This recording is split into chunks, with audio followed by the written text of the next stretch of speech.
Hello everybody and welcome to unMadeGaming. We are here for our Extra Life 12-hour charity stream, the first one of the year, and yes, I am a disembodied voice. But we are here with a cast and crew of 5 wonderful people here to run you through the first game. Let's start with Natalie. Natalie, who are you, where can we find you, and what are you doing here?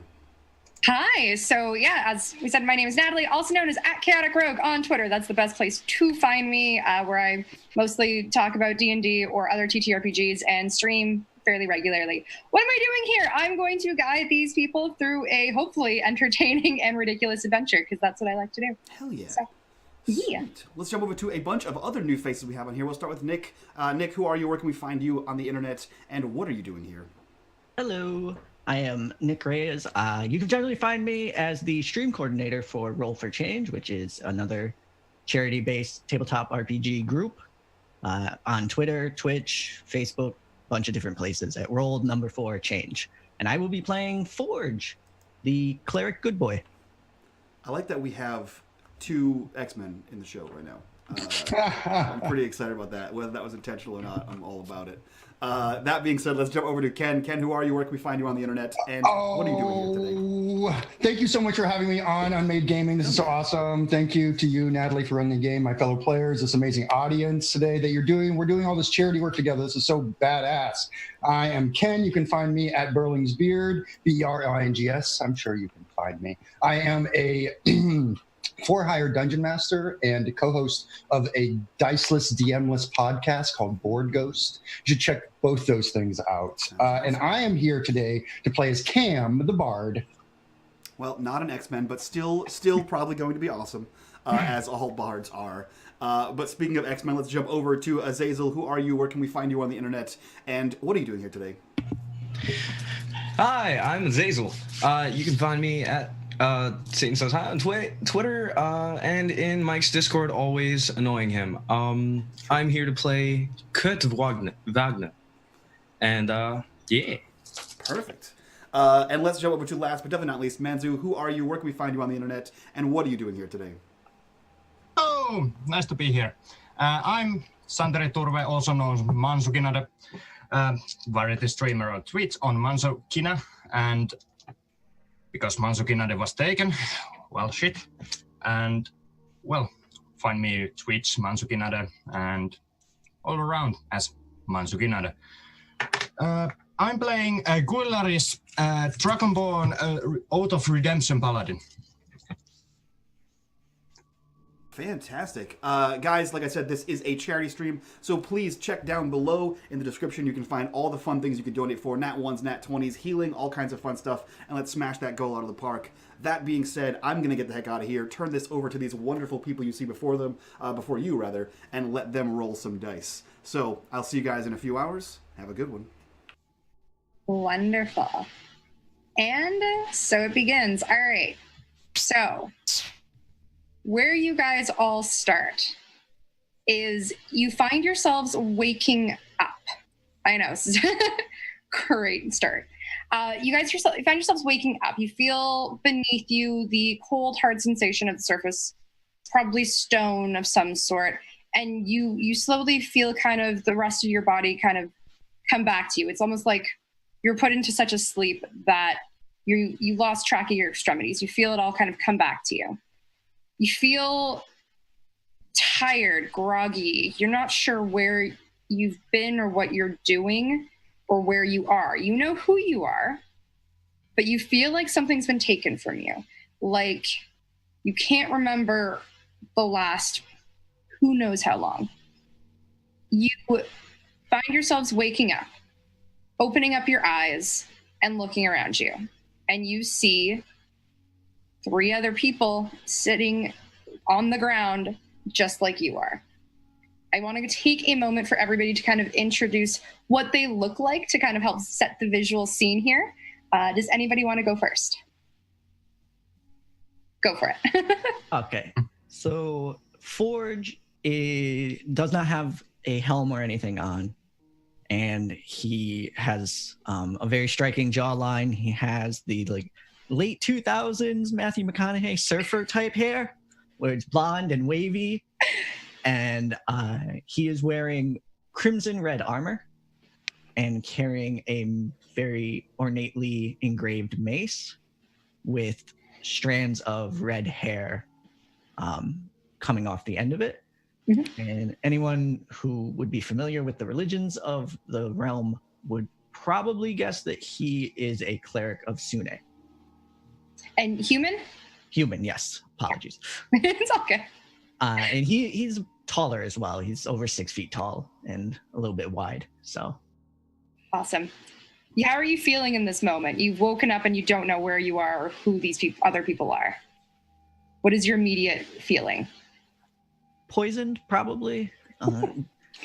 I believe he is trained in medicine, so the immediate thought is, can I move? Trying to figure out fingers and toes and everything like that. Mm-hmm. And then immediately he would go over to the others and make sure that they are medically okay as well.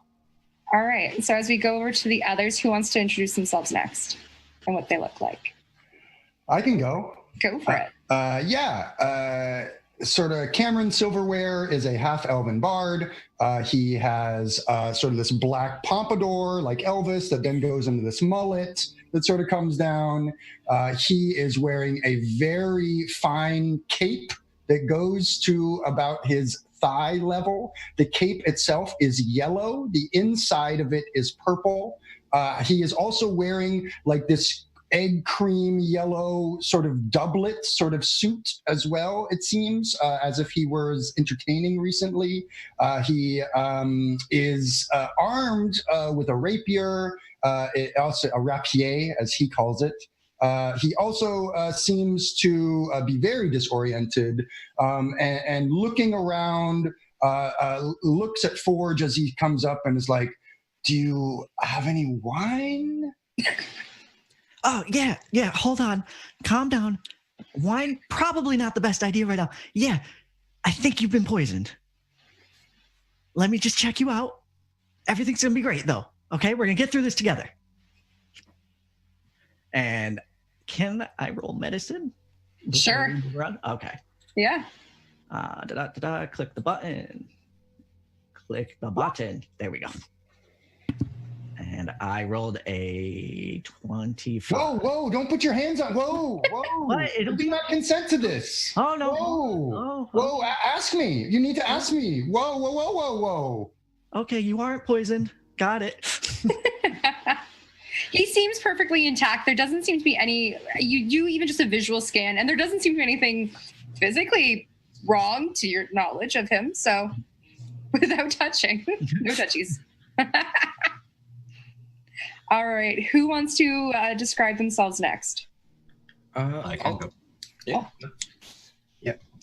Like Guillaris is like, golden dragonborn, very chainmails, like couple weapons. I'm very bad at this. It's okay. How are you feeling in this moment as you wake up? May my God help me to ascend this hellhole. But, well, is everybody okay? I need an adult. Oh, it's okay. I am an adult. It's fine. Oh, That's what. Dragonborn. Yes. What is your name? Are you okay? Can you stand? She just stands up and my name is Guilarus of the Platinum Dragon. I'm fine, thanks. And Forge is going to spend like a minute sounding that word out. Wonderful. And then we've got Kurt. Do you want to describe how you... So Kurt is this weird little guy. He's not too tall. He's about 5'5". He's got blue skin, black hair, these weird runes carved kind of all over his body, weird blue tail, kind of just in the corner getting up and crouching, a little scared of everybody, not so sure what's happening. He's a little Simic hybrid. Very, very messed up. Excellent. And do you keep to yourself then while all of these other people are starting to get up and move around? Yeah, he's just in like the darkest corner, just watching. Like, I have no idea where I am, and these weird people. I must get out of here. All right. So, who wants to be? Is anybody looking around, trying to see? Or are you all trying to focus on each other at this point?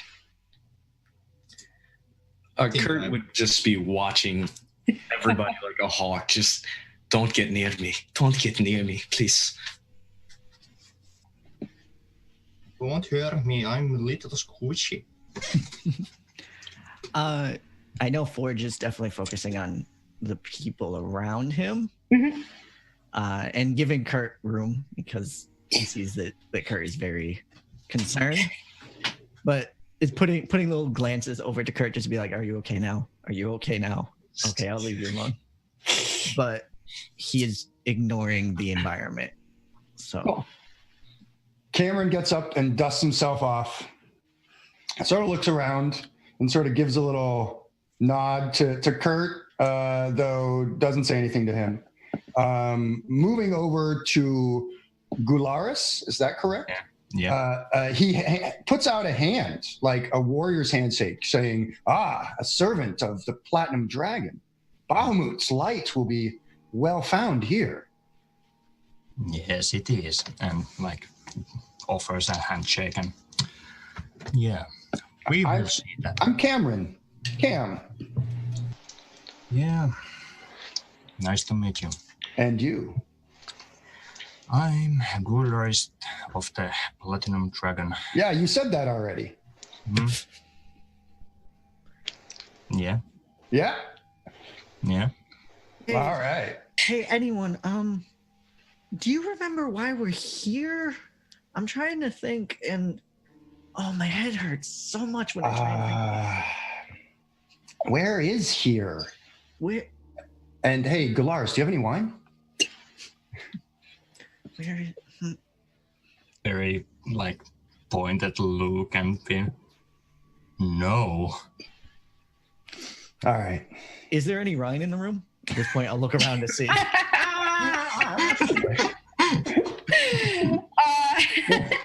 So as you look around, you realize that you are in a perfectly square stone room of some sort. Everything is just, it's these gray walls. The one thing you can see to kind of the far wall away from most of you is there seems to be a door. Plain, simple, unassuming, just wooden door with a handle as normal. It seems exceptionally weirdly normal.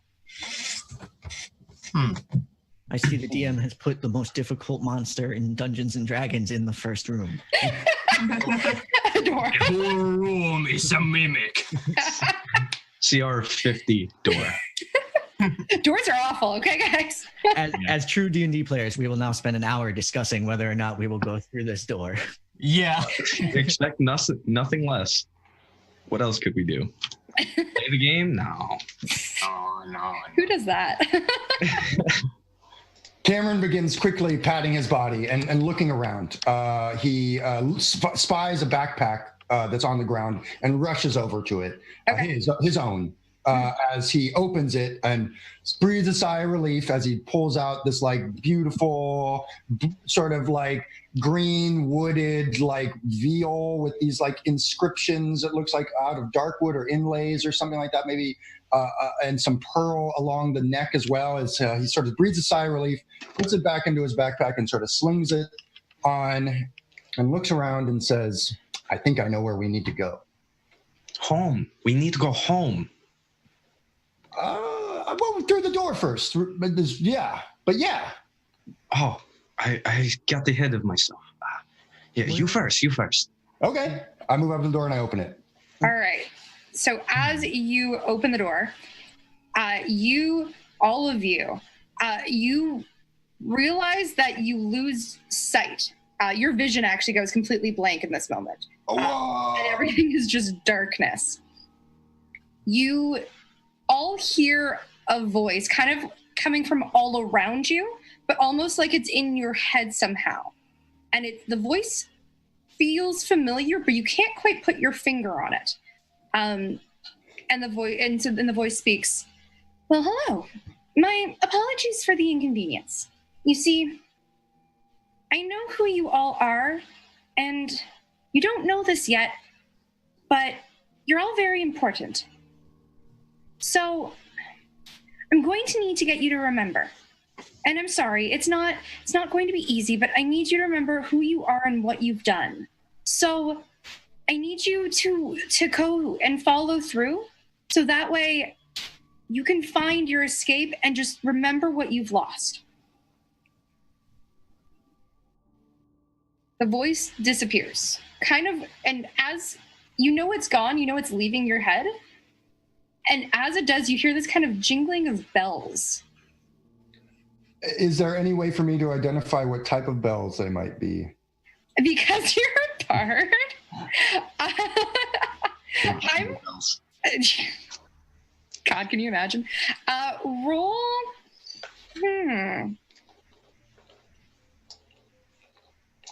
I'm gonna say perception on this one to see if you can, based on like how you've heard it. Yeah, I rolled a 3 on the die, which is not great, but I will give you my total, which is a 6. A mighty. That's crit. wonderful. Yeah. By the way, everybody does have a crit at this point. Ooh, I will not spend it, but thank you for that reminder.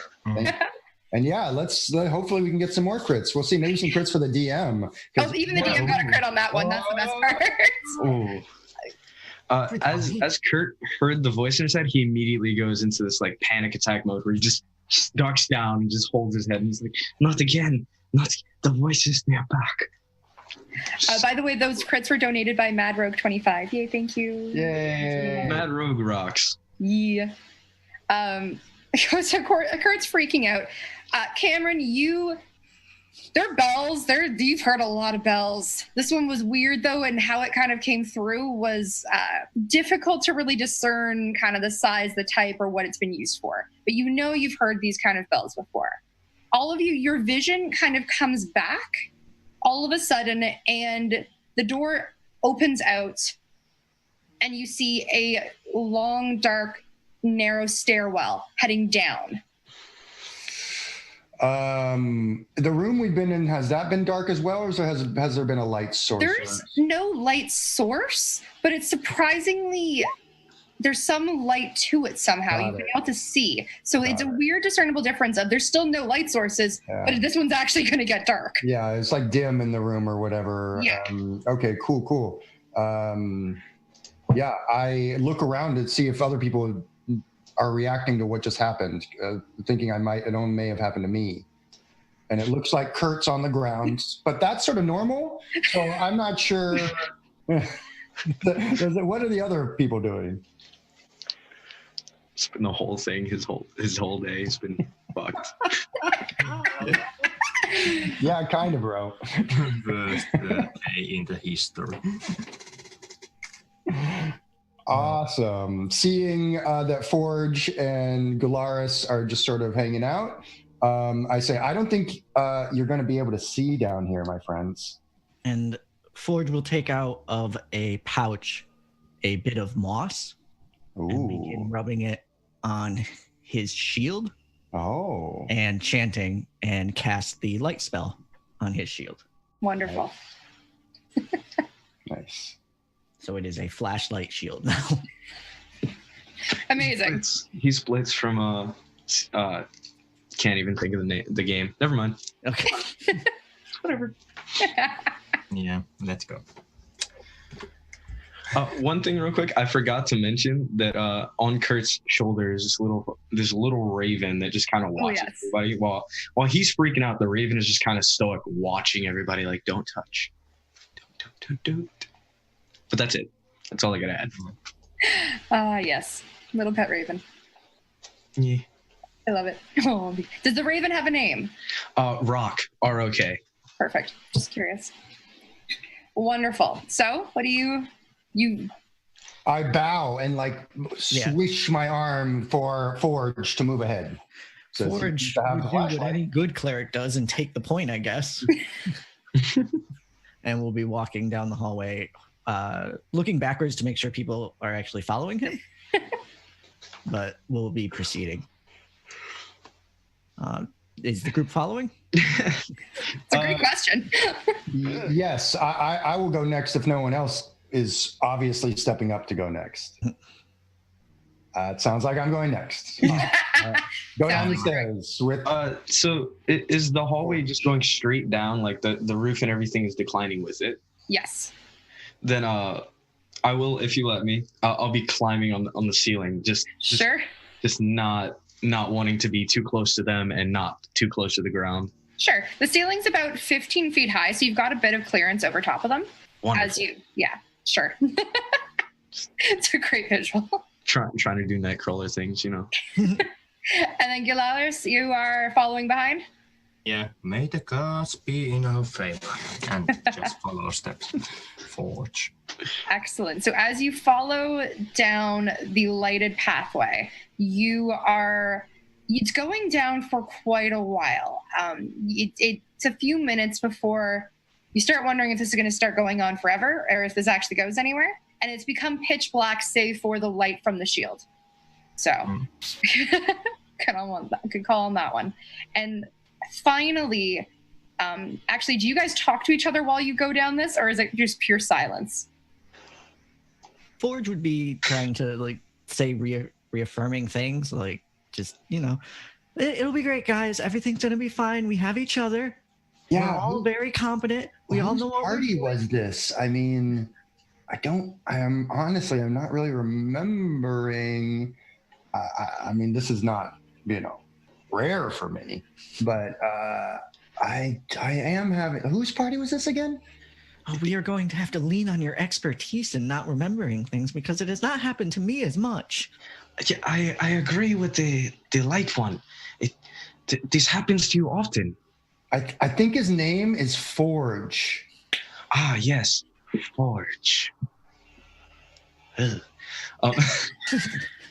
Just keeps watching you guys. This happens often to you? Does it happen often to normal people?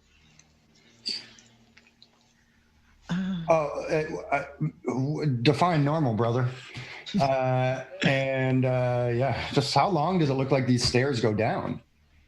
You keep going down for a few minutes, and finally you hit it opens out into another room. Thanks to the cleric going frontwards with the light shield, you start seeing another kind of stone room, very similar to the one that you had just left, about 25 by 25. So you can light up most of the room with either bright or dim light. And as you enter, you see something kind of coming from the far wall. Shadows are starting to move. Hold. Identify yourself. I'm Cameron. As that happens, as I see the shadows, I'll send Rock to hover over them and kind of look at them and see what's happening. As you send Rock, these creatures go to grab and start to and you hear some sort of almost like a grumbling noise of anger, frustration. What? And I'm gonna have you all roll initiative. Whoa! Oh no! I know. Oh no! Oh no! That's a nat one. Oh, fuck me running. God. These creepy, crawly kind of. They're skeletal. They're undead. They're weird, especially in the dark shadows that are being cast by the light shield and just the general darkness of the room. Oh, I'm sorry. Did you say they were undead? They don't look really good. They don't look like normal humanoids. So, Okay. All right. So, initiative rolls, please. I'm going to roll for them afterwards. Cam got a 16. Cam got 16. Okay. 2. 2. Oh, yeah. Oh, dear. Paladin speed.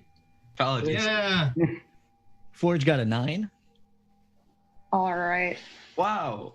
And That's Kurt? awesome. I got a nat 1 plus 8, so that would be a 9, but it's a nat 1, so.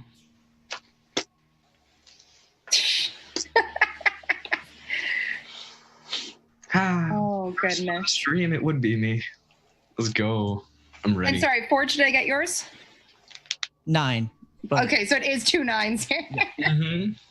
So I'm going to let you guys decide between the two of you who, when it comes down to your run, who goes first. I'm easygoing. I know some people like to go with dexterity. I don't always care. I like the narrative. And let's go.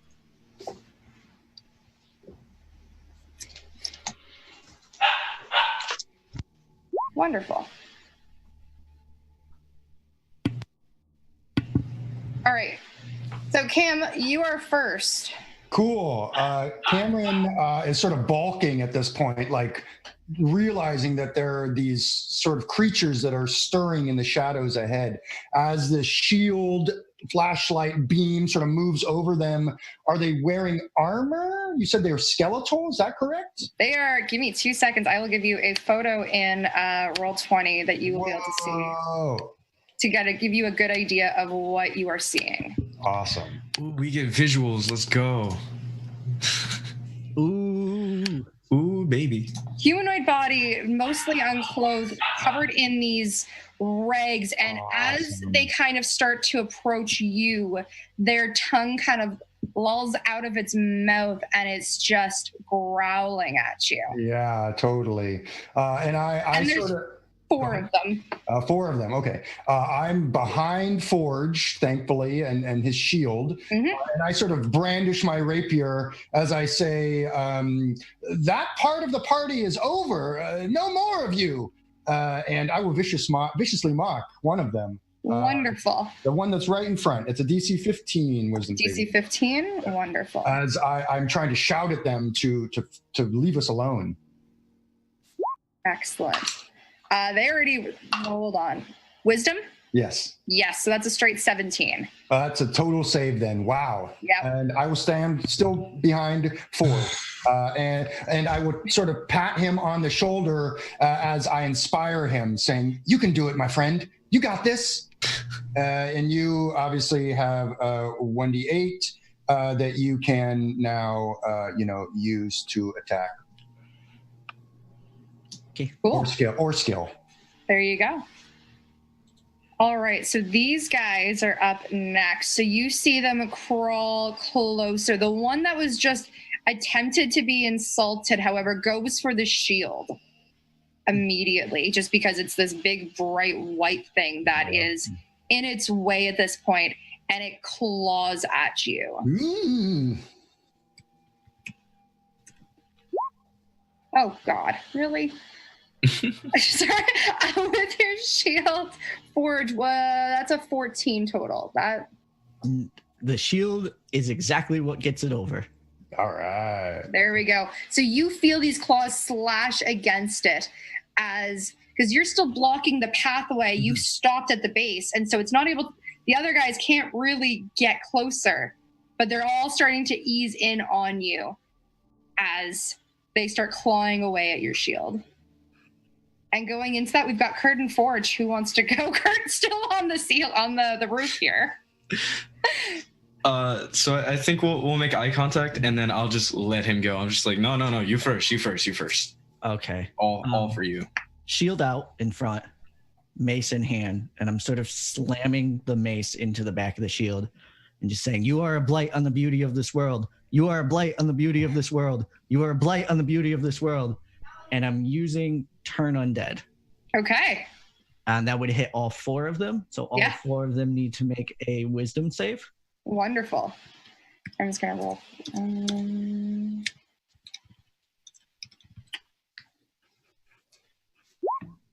Okay, so we got one of them's a nat 20, a 6, an 8, and a 10 because their wisdom modifier is 0. So the nat 20 is the only one that passed. Are they CR half or below? They are not. Okay.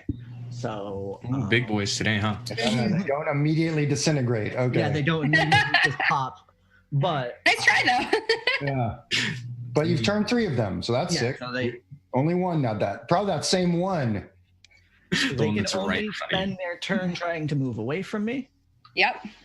which is good. I think thematically it would be more fun if the one that was attacking me was the one that didn't get turned. I think so. I think the rest of them are. It almost like he's the leader at this point, Mhm. and he's leading them into this. But everybody else suddenly got terrified of you and is like trying to get away. All right. So that is my action. So I believe that would be my turn. Wonderful, Kurt. Okay. I will well, Kurt will definitely look at the one right in front of the shield and do his best to vicious mockery him because tomes. He'll look at it and go, "Hey, you get away from that very nice man. You look ugly." And he'll it's a DC 15. Cool. Kurt's a nice This entire group is just going to viciously mock everything, isn't it? Yeah, it's wonderful. Hey, man. I love it. Oh, great. It does nothing. No. This one's surprisingly good. This leader cannot be mocked. Oh, Yet. Yet. it's been Just through wait. worse. It's been through hell. Come on. It's seen some bad times, guys. It knows. It knows. Kilaris, it's your turn. As a paladin, would I know these creatures are like something, some kind of undead? You recognize that they are undead. Okay. Then I walk to the forge and place my hand to his shoulder. May the Bahamut's light guide you. I cast Shield of Faith. Okay. Ooh. Brother, you have a +2 AC. Yeah. Let's buff the paladin so that he's the only one that gets hit. Cleric tank. Oh, so So good. sick. Wonderful. Anything else with your turn? No. It's my turn. Wonderful. Cameron. Yeah, Cameron is like seeing how friendly his like newfound companions are. He's like almost starts like turn around and high five like Kurt, but then it seems Kurt is like, no, don't touch me, no, my mocking did not work. And, it just seems like the moment passes for the moment. And then as Quilaris runs up, it's just like surrounded by these holy warriors. And I guess I sort of move forward to be shoulder to shoulder with Forge, feeling all of this as I make an attack with my rapier. Okay. All right. I roll a natural 1. As You have a nat 20. Don't forget. You have that I available. sort of like slip on my cape as I move forward and like collapse down onto my knees. And I look up at Forge like at like sort of like hip level with him. I guess he's super tall, so I guess I'm more like at thigh level. And I just say, this seems right. This seems natural for some reason. Wonderful. So the next turn is these horrifying things. 3 of them are just booking it to the back half where they came from because Yep. they are having none of this. The one, however, their leader, who is it looks like he's trying to get them back at the same time as he's like going to attack, sees Cameron on the floor and goes after him with his claws. Oh no, Oh. not the bard. It's, Not the bar. it's going to be a 21 to hit. Totally a success. Definitely. I think we can still salvage this. Just reduce them. You're a bard. It's okay. You got this. That's definitely how this works, right? I Yeah. think so. Tell them to paint you like one of the French girls. So before you roll or tell me the total for the damage, Okay. as the claws are coming at Cameron and the creature's bearing down on him, he looks up at it and is like, I do not consent to this. And I will use a reaction for cutting words to take a negative D8 from the damage. So it'll be Oh. -4 to whatever. Minus 4. Yes, have your total, yes. All right. So Does he technically get healed? No, but you don't take you say this, and it actually like it ends up just kind of snagging part of your cape. My cape. Ah! So unfortunately, your cape has taken damage, but that's about it. No! I know that's almost a bigger insult at this point, This isn't it? front will not stand. How dare they? I know, and that is their turn. It almost like probably scratches your cape as it's on the ground and like cuts it and almost is trying to hold you down. Yep. But it's not going to actually stop you. Wouldn't be the first time. Kurt and Forge. I'll defer to Kurt on this one. He deferred to me on this one. We'll switch off. I'll defer to you. Go ahead. Oh, okay, cool. So seeing what is now considered his comrade down on the floor being attacked by this this weird looking thing, Kurt will scream, "Raven Queen, guide me!" and then shoot an Eldritch Blast, and I'll take that crit. Okay. I'll take that crit here. So it is. Bad Rogue's crit. Yeah. So that's 2d10 plus 4, right? Yeah, because you're 5th level. Yeah. Or And then if you crit it, don't you add another D10? no. It's 1d10 per stream. Oh, per stream. Crits to 2d10 plus 4, and then I get another beam. Right. Both of them are gonna go on it. So should I just with Eldritch Blast, does it just double both damage? Yes. Okay, so Eldritch Blast at 5th level, you have 2 beams, and then both will be doubled. Yeah, that's just how it is. Yeah. Awesome. So I'm just going to roll 4d10 plus 8, and that's 37 damage on that one guy. And in that one blast, you eviscerate this thing. Cameron, you feel this energy kind of pass by you. What does this magic look like? What is this? What is coming out of Kurt's hand? Like what is happening? Kurt, how does your Eldritch Blast look? So he screams, "Raven Queen, guide me!" Throws his hand forward, not honestly understanding how it works. And there's these weird, like it's this weird bluish energy that like not even fast, just permeates through his hand straight to the thing, and it just kind of it does all that damage. It's fun. And the creature is just enveloped in this blue energy and disintegrates to nothingness. New headcanon. Every time Nightcrawler teleports, it's really him just disintegrating and making a new one. Eldritch Blast himself. He Eldritch Blast himself. Oh, goodness. Wonderful. So, Forge, there's no creature in front of you anymore as you see this one just get demolished by Kurt's energy. And the other 3 are back against the far wall away from you. Can I get them in a 15-foot cone together? Yeah, I'm going to go with yes. I'm going to advance on them and use Burning Hands as Okay. my domain. Nice. All right. Ooh, do that damage. All right. Let me hit the button. Oh, no. You have to roll I was going to say, a dexterity saving throw. There we go. And let me All just right. see if I get anything extra for it. I think all of our DCs are 15, by the way. Like every one of us. 16 for me. Oh, good. That 20 wisdom. Nice. Okay. And then each of the, oh my God. Okay, so a 9, a 4, and add 3 to, oh my God, 14. Okay. So all of them are going to take this fully. Fully. So let me roll the 3d6 to see how it goes. That's not separate. That's just one roll of 3d6 for all 3 of them? Okay. Yep. Yeah. They take all the damage each. So they each take 9 damage as Forge puts his hand on the back of his shield, and as well as light, flame starts pouring out of the shield in a 15-foot cone. Okay.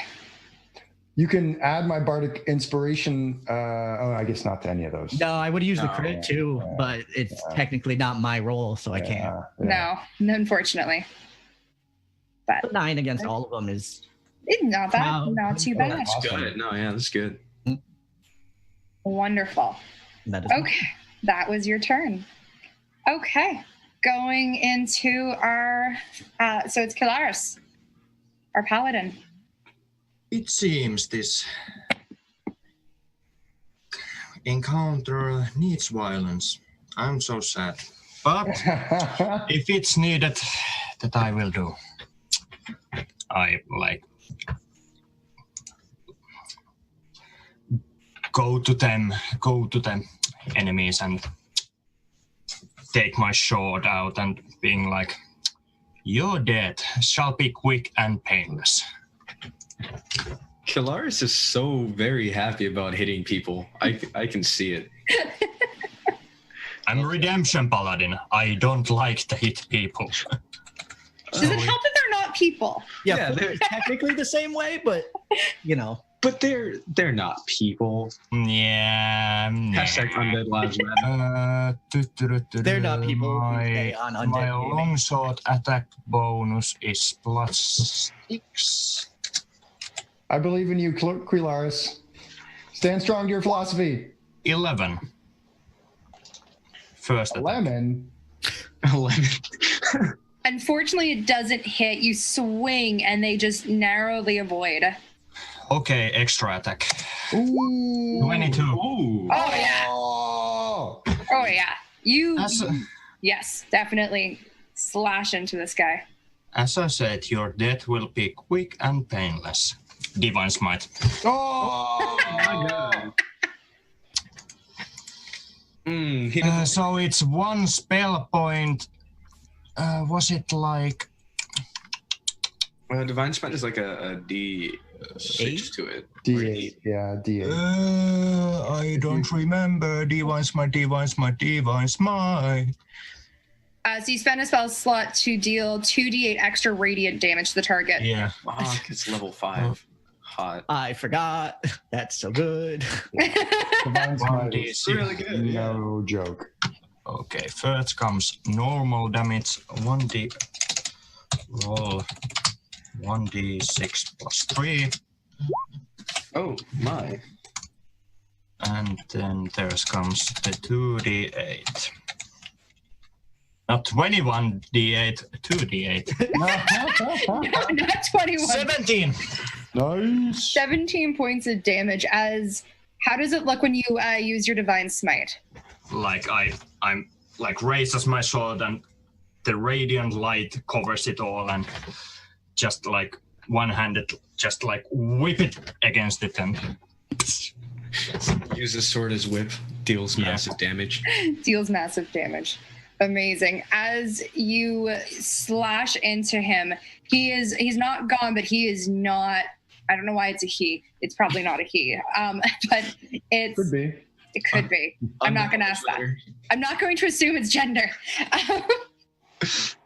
It's it almost crumbles. It's there, but it's gone down to one knee, and it's just screaming in pain. Oof. It's not quite dead, but it's almost there. Wow. Immediate empathy from yeah. from Kurt. Just, oh no, I'm so sorry. Kurt is dead. Now he's going to die. We are just horrible people. Horrible. Oh, all right. Is that the end of your turn, Kilos? Yeah, that's my turn. Wonderful, Cameron. Yeah, Cameron from the back is shouting at this creature that's down on one knee. Go back to the grave! Get out of here! And it will viciously mock. Viciously mock. Perfect. Beat it! Ah! Finally, Definitely. I know. Finally. it Awesome. works. The creature will take 7 points of psychic damage. And I love it when this happens. So as you yell at it, it's like it almost takes your advice and crumbles even further down to the ground and the screaming just slowly fades off. And it's done. It is done. And you see it almost start to disintegrate a little into the ground. I use a free action to cast a minor illusion that says "kill steal" over my head. Perfect. love it. All right.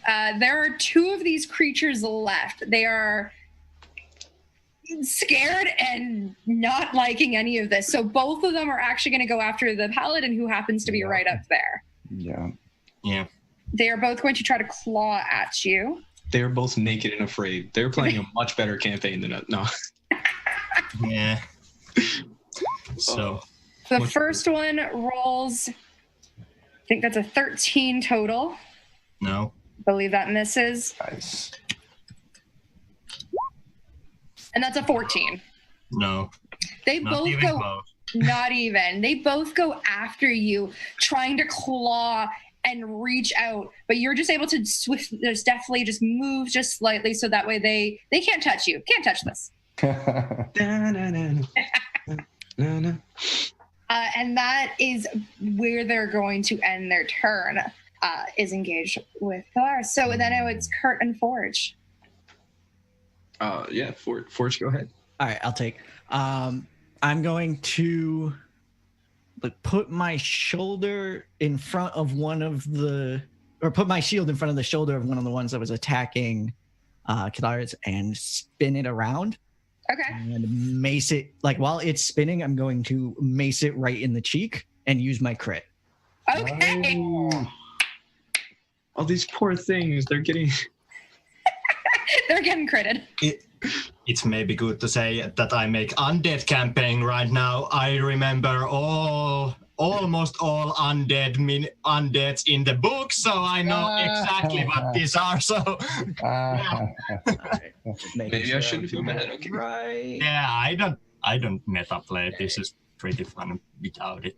Making sure. Okay, it's 6. Sorry. 2d6 plus 3. 15 damage, max damage. Wonderful. You grab him and you just smash into his cheek. You feel it tear out a good chunk of the gray flesh. And he's there. He's still kicking. He's kind of hunched down a little bit more so. But he just kind of looks at you and growls, unimpressed. Still a little afraid. And as a free action, I will be sort of telling it to come at me, essentially. Come at me, bro. Yeah. That's fair. All right. Wonderful. I had things to do, and now I don't remember. Isn't it the best? I know it. I know what I'm going to do. You know now. what you're going to do? Yes. Wonderful. He is going to he's going to look at the one Forge just hit, and again ask for guidance from the Raven Queen, and cast Toll the Dead on it. Oh. Okay. Oh, Toll the Dead. Oh, yeah. my, that's So good. perfect. So that's a DC 15 for it. All right. What's the save? 15. Okay. No, but what's the modifier? What? Wisdom. Wisdom. Oh. Yeah. Ah, wonderful. So it's going to take 2d12. D12. Yes. Whoa. So it's only 11 because I can't roll for anything, but you know. Well, it wasn't bad. It was the one that just, how does this look when you do it? Again, he just kind of like screams for guidance. He's like, Raven Queen, please guide these sorry souls. And then again, just puts out his hands because he doesn't know what to do with them. And he doesn't know if it actually affects anything. He just always does this. And like a spectral hand from the raven comes down, touches it, and it almost envelops it in a hand and just And as it envelops this creature with the hand, and this is great because you're still doing this from hanging upside down, right? yeah, I'm just like Good. just I'd be disappointed if you weren't. And so this hand just kind of goes and it crushes what remains of this creature. And it just kind of almost pushing it into the ground, and it just disintegrates. and stay there. Do not come back, please. Like, I think we need to move the kill steal sign over to Kurt. just trying to get rid of these things. Kurt's scared. That's fair. Oh, baby. Wonderful. And then Kilaris, there's one remaining that is engaged with you. I use my crit. Oh! Do you know the way? You know the way. You will be dead. Do you know the way? Yeah, I use my crit, so I hit it with my sword. So I don't need to roll. Are you smiting? Yeah. It's gonna be dead. It's gonna be. It's gonna be. Yeah, I just to say that undead that you and your wild master that raises you will be pity when I'm done to him. Well, we're gonna see. And just smite beach out of him. First attack and 4d8. I want that on a t-shirt. Smite the shit out of him. I love it. Yeah, it's dead. How does it look as you do this? Well, same old, like, if it's like very next to me, is it? Like, Oh yeah. yeah, like I take my sword in my one hand and just keep it down like this, like with hilt, and just strike it down its back, and like radiant light just bursts out of him. And it just bursts out, almost like exploding from within. Like the sword just ignited this bomb that goes off. And if this was something normal, it probably would be spraying the room with guts and gray skin and whatnot, but it just disintegrates in this explosion of light. And then the light from your sword just kind of fades back to a dull glow after you're done. Long sigh, and yeah, deed is done. Immediately excited by this, Kurt looks at Kilaris and goes, "How did you make the pretty explosions? Those were very good. Do it again." No. Like he just looks Kurt and being like, in his face, he looks like pretty sad, and like he doesn't like the violence at all, and being like hitting anything with the sword, even if necessary, makes him sad, and like, no. We're such a happy group, I swear. Cameron is actually quite angry at this point, upset, as he's looking around at everyone and looking around at these undead creatures on the ground, and now looking around at this gray stone room they're in. And he's like, this isn't a party at all. This is a dungeon. We're in a dungeon. What? I mean, I've heard tale of fun things going on in dungeons, but that is for a different time. That's what I'm saying. This is no party. Oh, yes, you're right. Yes. Yeah, I believe we might be in a bit more danger than we originally thought. Forge is going to walk up to Kilaris, and he is going to offer a hug, because you can see the look on his face of like not enjoying that and can empathize with it, even if Forge isn't showing it. And he like does the like, would you like a hug? Awkward. Yeah. Like gives a hug, and that's nice of you. And Cameron comes over. May I join? Group hug. Group hug. And then we all look at the ceiling at one point, at one time. We all look at him at the same time. As Kurt hangs there. Kurt would be like, "Rock, go give them a hug." I would. No. And then the raven just perches on one of you, opens his wings and just hugs.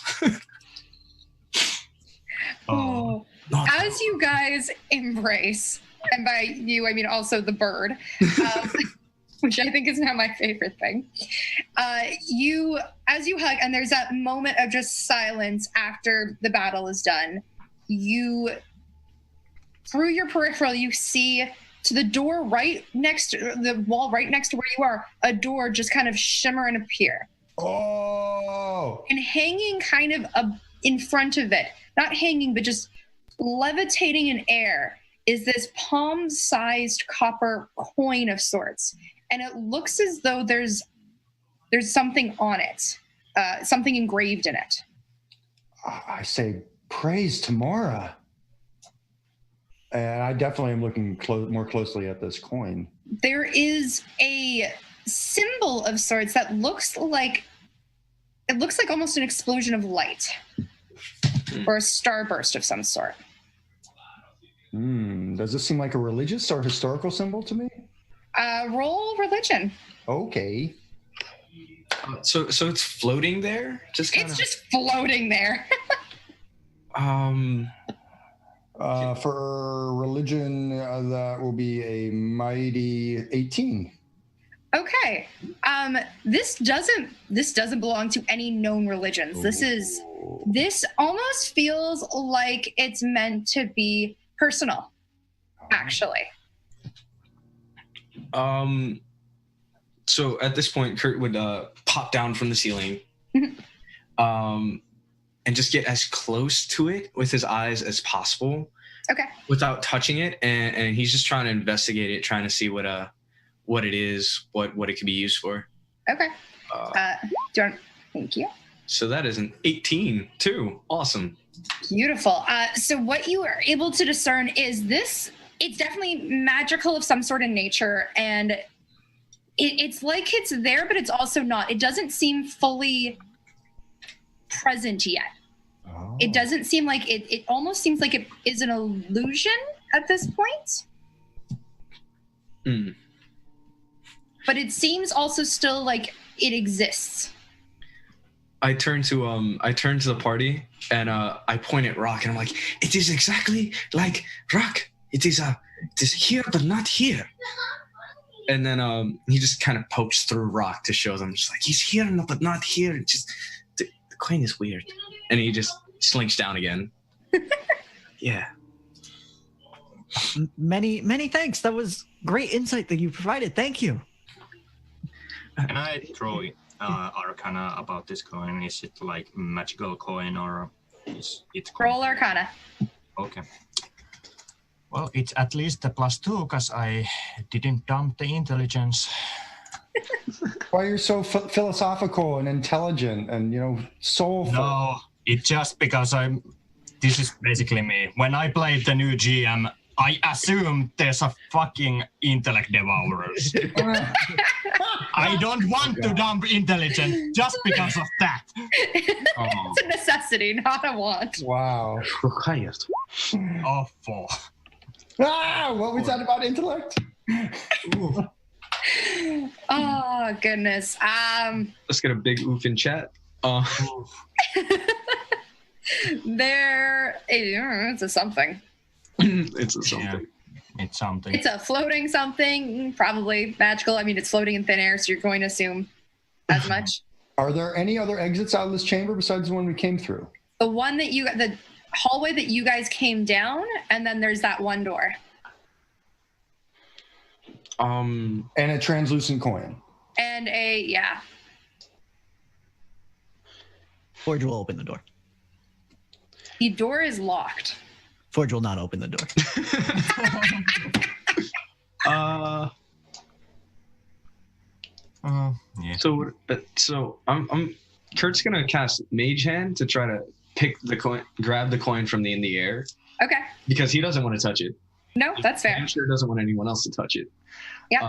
Does it move with Mage Hand? No. So Mage Hand, actually, as you cast Mage Hand and you go to kind of grab it effectively, is it grabbing it or is it gonna two fingers try to pick it up? Yeah, it's gonna daintily. It's gonna summon right next to me and lurch forward and just. So as it goes and it tries to squeeze, it actually vanishes for 2 seconds, and then reappears in front of Kalaris, kind of just at chest level for him. I think it wants you. I think it wants to be with you. Platonically. Oh, I don't know how it rolls. I can't speak for it. It's a coin. I look at Forge, who seems to be unable to open this door, and I walk over to him and say, "Well, what do you think?" It appears to be locked. Someone here must have the skills to unlock it. Yes. And looking around and realizing that no one here has the skills to unlock it. No one's a goddamn rogue. I love it when no one chooses a rogue. What is the handle like? It is so it protrudes out, and you can grab it. It's kind of just a wooden handle. The whole door is wooden. Ah, okay. It looks very similar to the door you saw previously. Well, I mean, I can get it open.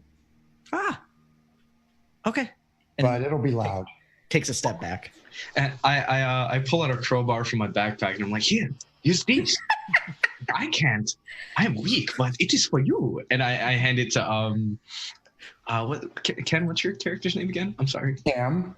Cam. Oh, very close. It was in here, I swear. It's okay. Yeah, he hands it to Cam and then looks at Forge and Cam. He's like, here, use.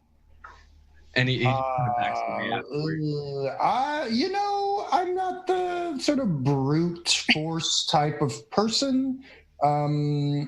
If we use this, we might break the door, and we wouldn't. I don't know if we'll be able to close it again. But I mean, can try. It's fine with me. And I sort of offer it to Forge, like you hand it into my hand, and I put it like just hand it over to Forge's hand. We're all just like passing around this crowbar. I'm like, I don't want it. You take it. You take it. Forge is While holding... that's Oh, go ahead. While that's happening, Kalaris, what are you doing? I like look at the door and try to think it. Well, I want to throw Arcana on the door. Is the door magical? Roll Arcana. It's a goddamn normal door. We're all sitting here watching the door. If it's normal door, then Greatest enemy. It's locked. It's locked. Doors are the greatest enemy of all, okay? Hey man, we don't have a rogue. We gotta be extra.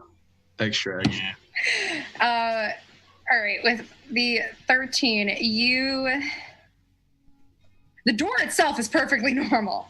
You do, however, detect that there is something with the handle that is probably a bit magical. And so while the door itself may be perfectly normal, you detect that the lock itself is probably the problem.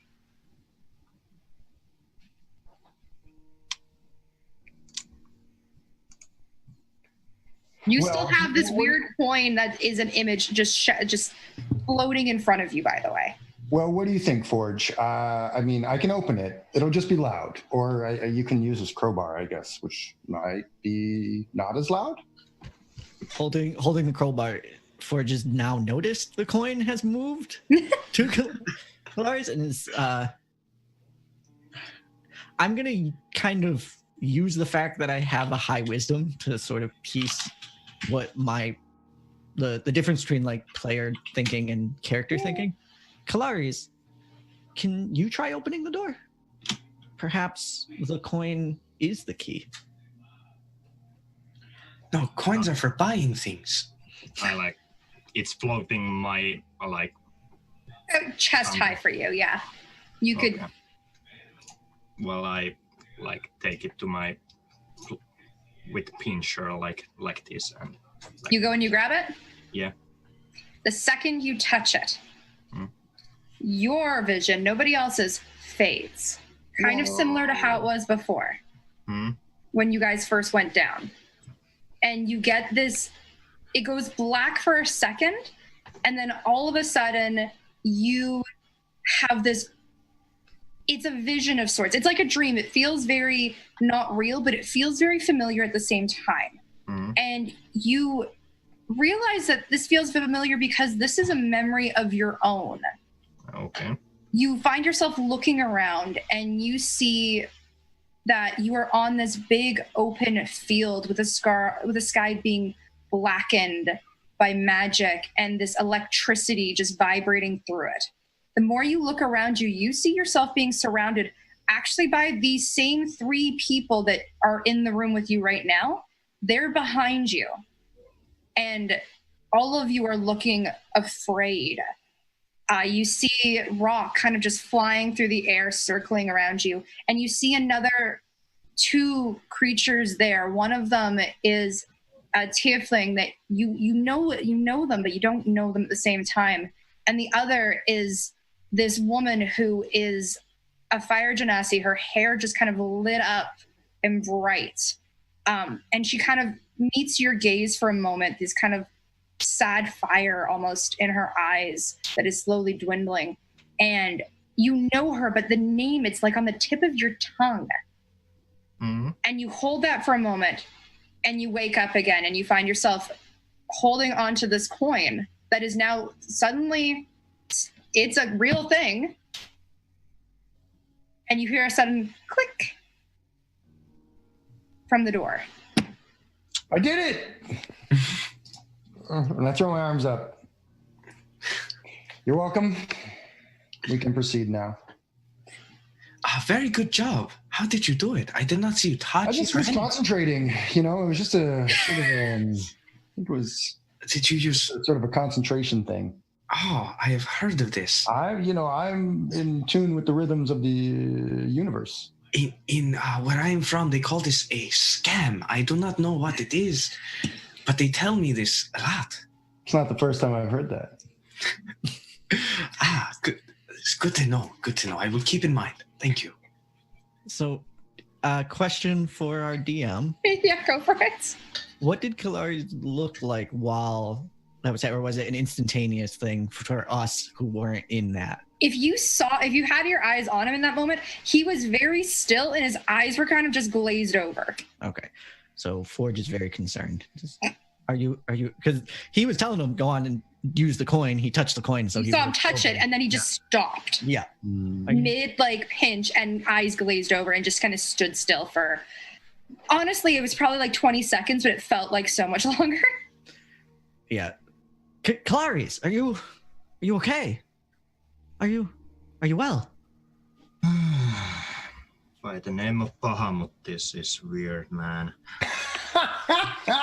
That's the t-shirt I want. Oh, no. I just need to make a shirt that by the name of Bahamut, this is a weird man.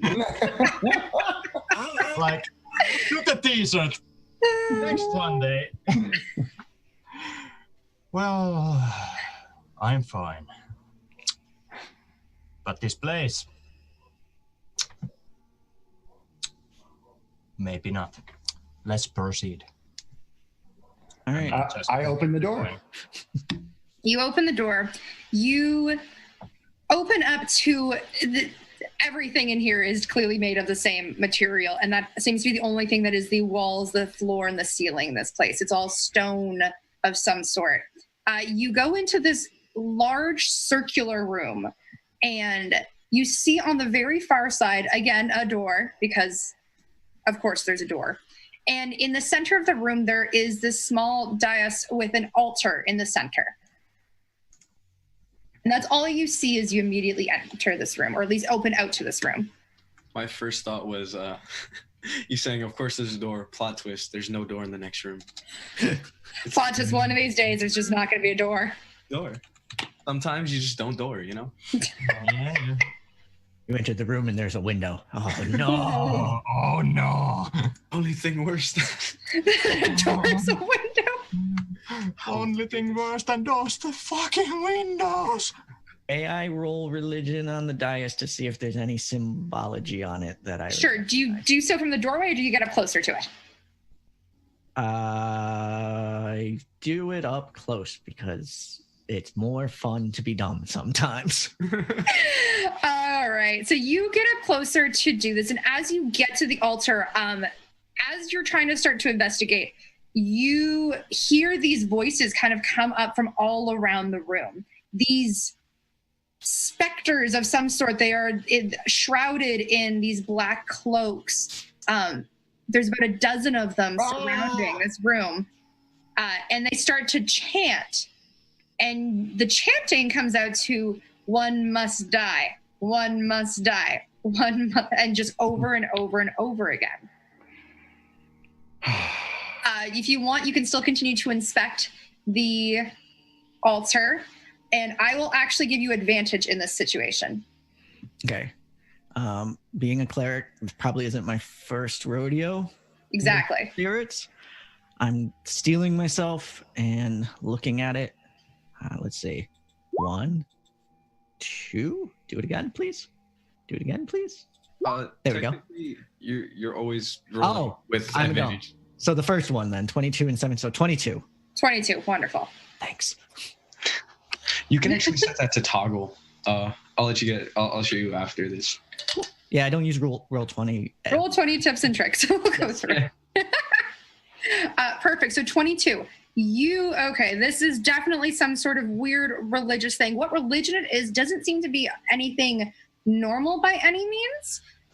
But what you can discern, because you've seen, it sounds really bad. You've seen ritual sacrifices before. All the time. Tuesday. Always.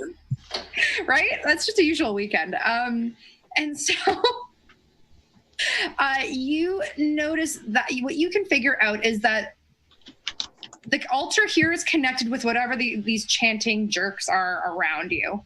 And you are fairly certain that they could be tricked. Something does not necessarily need to die on this altar, but something dead or seemingly dead needs to be placed on it. Okay. I'll turn to the party and be like, all right, so here's the thing. We appear to be in a perverse area of ritualistic sacrifice. So if we put our heads together, I know we could come up with a plan to make sure that the spirits know that something died. By the way, Forge has a big smile, always. Always. No matter what. Oh.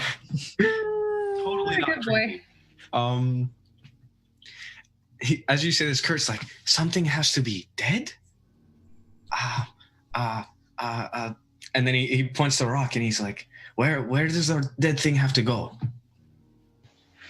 It points to the dais. Yeah. Words are hard. And then I'll tell, I was like, Rock, come here, boy. just I call him like a dog.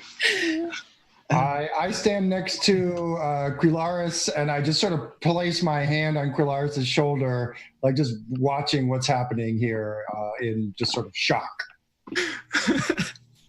And I tell the spectral raven to sit on the dais, hoping that its dead, its necrotic nature will help. Okay. Yep. So you instruct Rock to sit on the little altar that's got going on. Nothing happens. Well, that's all I got. I mean, I can blast it with necrotic powers, but sometimes those don't work. I don't know. You want to sacrifice your bird on this altar? The bird is already technically dead. We are honoring these spirits with a sacrifice. One must die. One must die. One must die. That's all you keep hearing. It's getting annoying at this point. Shut up! These voices. You guys hear it too, right? Do I see any of those corpses around? From the last room? Yeah. No, they were all disintegrated. They all got pretty magically eviscerated. Oh, they poofed. Yeah, they boofed. Oh my. Let's see how big this needs to be. I'm going to go into my pouch, Okay. purse that I'm carrying, pull out rations. Generally in rations, there is jerky of some kind. I'm going to hit the jerky on the dais, and I'm going to hit the jerky with my mace. He's going to beat his dried meat on the dais. I am going to kill the jerky for the spirits. Oh no. I just love the big smile. Just.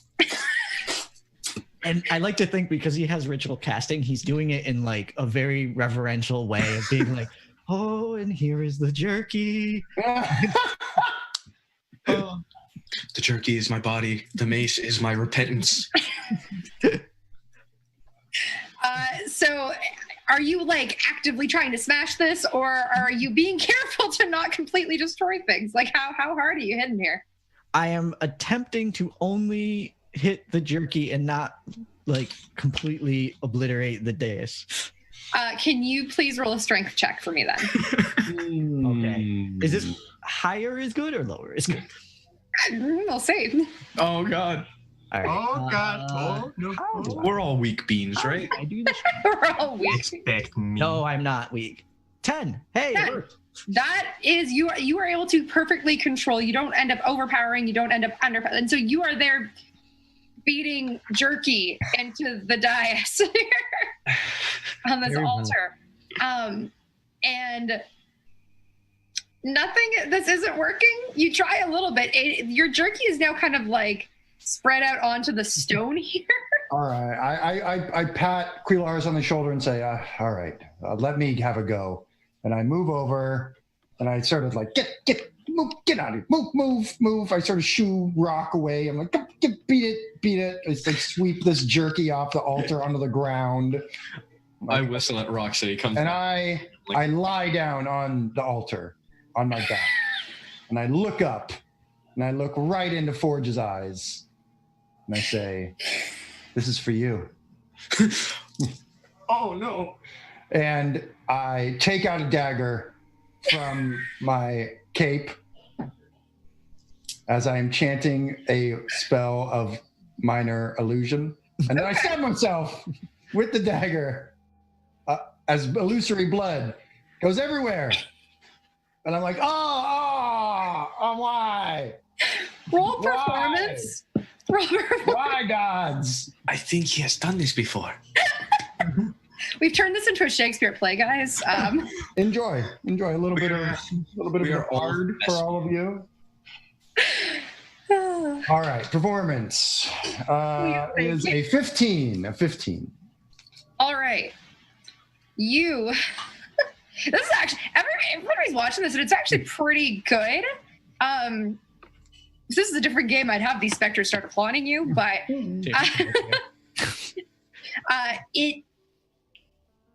it's great, but it doesn't seem to do the trick. Nah! I have another idea. All right, I like open one eye. I like not being dead anymore, and I'm like, yeah. I just get up and get off the altar.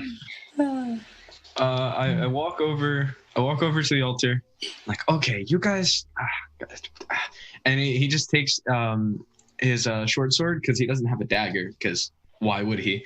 And then he just kind of like cuts a little bit of his hand to Oh, blood sacrifice! Like, okay, I have seen this before.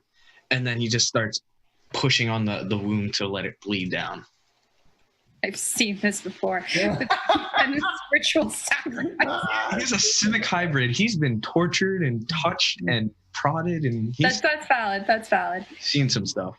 Yeah. He's seen some stuff. And as you so you will do this. How much blood are you putting out on this? Until something happens. He'll just keep going. He has no concept of what's happening.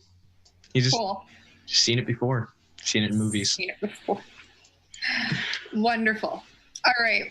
You do this, and as you do, you realize that your little rock friend also kind of just goes back and sits down on top of the blood. And this seems to do something. The chanting suddenly stops. I think I did it. And the visions, the illusions that were surrounding you disappear. They fade back into the wall as if they were nothing and never there. And you see the door on the other side have another palm-shaped coin appear in front of it.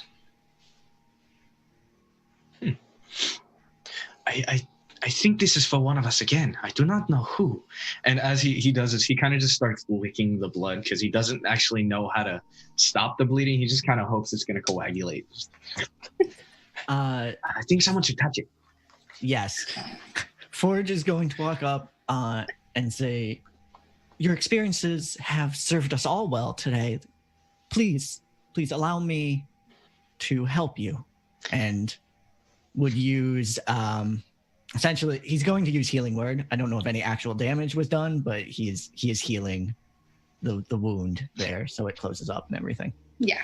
Not really any, I mean, maybe some emotional damage, but other than that, Always psychological damage. always psychological damage. I will use a level 1 spell to cure psychological damage. Blah, proto blood god. Go ahead. Go. The wound closes up on your hand, Kurt, and it stops bleeding. It's now just dried blood that's kind of getting on your arm at this point. And just keep licking until it's clean. Okay. He's been in cages. He knows. Cam will saunter over to the coin and say, I guess this one's mine. And I will take that one. You try to go through it, your hand goes right through. Perfect. I wanted that to happen. What kind of coin is it? Guess this one isn't mine. What kind Is anybody going to go up and look at it? Yeah, I'll look at it too. I think Kalaris is going up there too. Yep. You approach it, and the symbol that's on it is a shield. Oh. Is that laid over? Because I am still by the dais. Huh? I'm still by the dais. I have not moved over. You have not moved over. Don't know this. Unless somebody says it out loud. Yeah, Kurt looks at the coin and is like, Forge, hold up your shield. Holds up the shield, aims it at the coin, the light that's still coming off of it. The light that's... No. And he'll look at the shield and look at the coin and just go back and forth each time and just like, come here. This is yours. It belongs with you. Can I like connect the dots that these coins like are like connected to like us or something? Mm-hmm. Yeah. So Forge will walk up and take it. Cool. You actually are. Do you go to grab it? Are you pinching it? It's grab or pinch. Apparently, we need to know. Full on palm Two grab. options. Just Full on grab. Okay. The second your hand kind of grabs around, it's solid, which is great.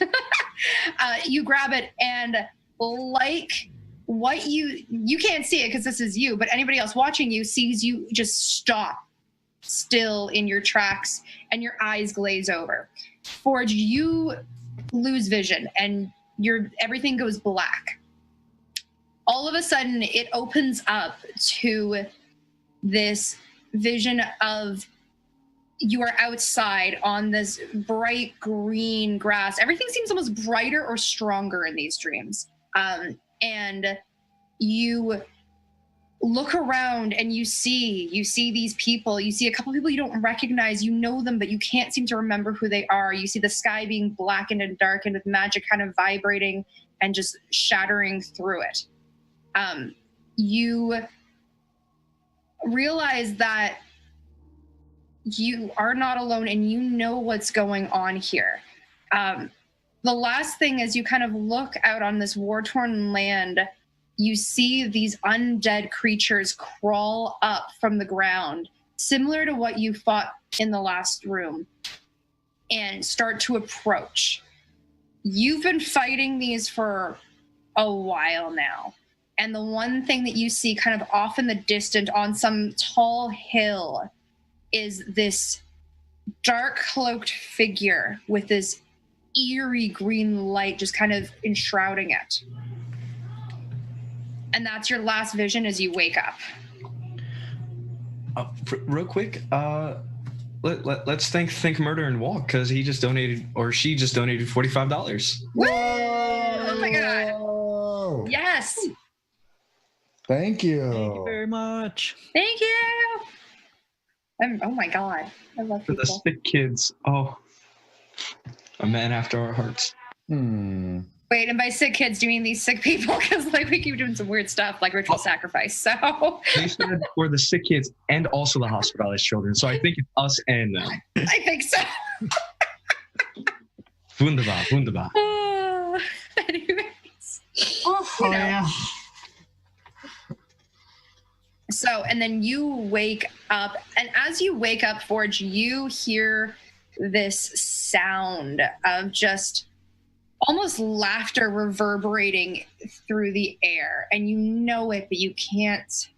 It's one of those, what is this? What was this? What were we fighting? And that's when you wake up and you've got the coin in your hand. You have it there, and as you look at it in the palm of your hand, you hear a click for the door.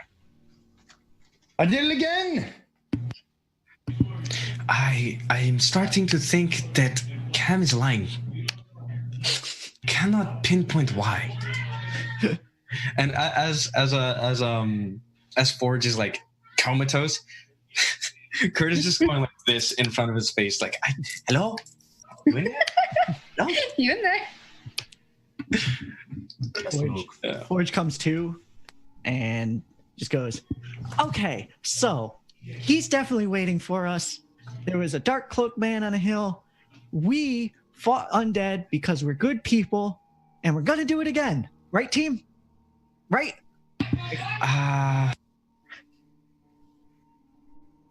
Right? Sure? I don't know. Well, if it's undead, I guess it's all right. World is in... It didn't look good up there. And I don't think it... I think it was a memory. You're remembering things? Yes, and... You too. Well, it does feel like there's some sort of bond between us. I can't explain it. Yes, I can generally tell that you are not telling the truth most of the time. And most of the time, it takes me a little longer with people to reach that point. So he has been lying. I don't really lie. It's more that I am always playing a role. What are you rolling on, and how is it playing? The river, and poorly. Okay. I will remember. Remember this. By the way, everybody got 2 crits. That was from Big Murder Walk with that wonderful donation. So Yeah. Now we can That's awesome. quit. Now we can polish off the next couple of encounters. Yeah. Now we can kill everything and everyone inside. Murder hobos for victory. I love it. I will point of order, sir. We have not looted a sting. In this That's adventure. true. Yeah. Point of order. Nothing to loot. God, 2 of us. Neither have we That's murdered not- any creature. We have 2 coins. Yes, we did take 2 coins. They're our coins. So how can you take your property? Hey. At that point, I will reach for the door, taking some initiative finally, because Kurt's warmed up and understands that we gotta move. He just pulls it open. He's like, "Let's go. I want All to right. see the light." So you open up the door into the next room. Because clearly this is just a whole lot of rooms at this point, which is getting kind of weird. As you enter the room, it's a little bit smaller than what you've come across previously, but mostly because it's taken up by this large creature that has the head of a woman and the body of a lion with these wings that flare out on either side. I'm going to throw another image for all of you. I know what this looks like. Oh yeah, most people do. You Oh probably yeah. do. Mm-hmm. I'm always putting on some images. It's fine.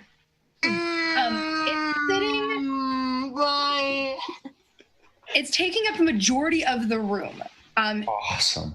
Yeah, there's not a lot of space to go around. Does it? No, go ahead. Oh, it's just sitting still. Awesome.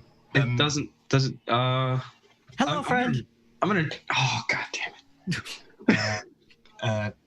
it. Our humble DM, can I ask you a question? Yeah, go for it. Does this creature have a female or male face? Female. Okay. Alongside. Hopefully we don't have to fight it. Yeah, I'll Kurt will send Rock up to it and again just have it investigate and see if it's hostile. Cool. Well, Forge just excitedly kind of tries to engage with it. Rock will, while Forge is trying to introduce himself, Rock kind of almost lands on there, and simultaneously the creature actually moves and looks towards all of you. Welcome. Yeah. You seek an exit, do you not? Is it the same voice that was talking to us before? No. Okay. Yes, exits. I like to see the light, and I do not like the dark, and I do not like your home. It is very cramped. If you wish to pass, I seek only 3 answers. Shall you answer my riddles? Kurt will look at the rest of the party, and just go, I'm not the smartest, but I can try. But will you guys try too? I'm trying to decide if Forge, because of the flashback, is like, oh, these people are my friends and I should trust them, or if he is just such a dumb good boy that he would be like, yeah, that sounds like a lot of fun. I'm going to do that without consulting with the group. I think he's going to consult. He's going to kind of look around, but the look on his face is like a kid going to a water park. Like, he's so pumped right now. He's been waiting all summer for this. Cameron steps forward and gives a very low bow with a flourish of his arm, saying, "Greetings, majestic one. Yes, we are searching for an exit. I believe these riddles that you speak of are a way out for us?" They can be. Great. Unless you wish to find a different solution. The solution that you have presented seems quite reasonable. Permit me a question. Kalaris, are you going to try to interrupt these guys at all, or are you letting it happen? I'm like looking and trying to remember, like, have I heard any stories or any legends or any like how to say myths about these creatures? Because as a player I know what they are, but I don't want to like metagame. Oh, that's fair. Roll history. History, that sounds good. +5. Ooh. You're real good at. He's been studying. He's got that textbook. I know. I've seen it. 19. Ooh. 19. Okay, you know you've got a pretty good idea of what this creature is. It's but its purpose here doesn't seem right. Yeah. This is not where this doesn't belong here. Yeah, this is not like. Yeah. Yeah. Well, do I know that if we answer incorrectly in these questions, do I know if what happens then if we don't answer? You get based on what you know, you get the feeling there might be some repercussions for incorrect answers. Okay, then. I'm gonna use my what's it called? Channel Divinity. Okay. Emissary of Peace. Uh-huh. As a bonus action, I grant myself +5 bonus to charisma persuasion checks for the next 10 minutes. Okay, cool. And I'm like, oh, you majestic one. If we don't answer your riddles correctly, would you not please kill us?